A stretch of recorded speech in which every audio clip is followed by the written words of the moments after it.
গ্রামীণ জীবনটা আসলে অসাধারণ।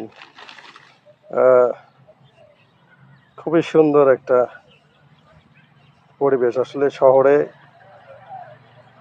থাকলে এই গ্রামীণ জীবনের চালচিত্রগুলো অতটা দেখা যায় না। মাঠে মাঠে ফসল,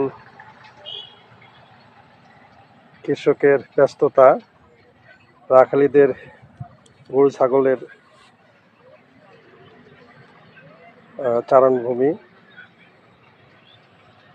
পাশাপাশি অবসর টাইমে অনেকে এই বিলের পানি যখন চলে আসে তখন এরকম মাছ ধরা নিয়ে ব্যস্ত থাকে, মাছ ধরে নিজে খাওয়ার জন্য। আসলে এগুলা নিজে ধরে মাছ খাওয়ার একটা মজাই আলাদা।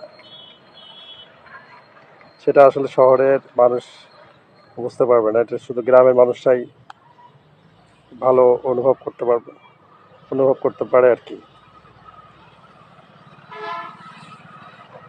তো বন্ধুরা, ভালো থাকুন, দেখা হবে আবার অন্য কোনো ভিডিওতে। সে পর্যন্ত আল্লাহ হাফিজ।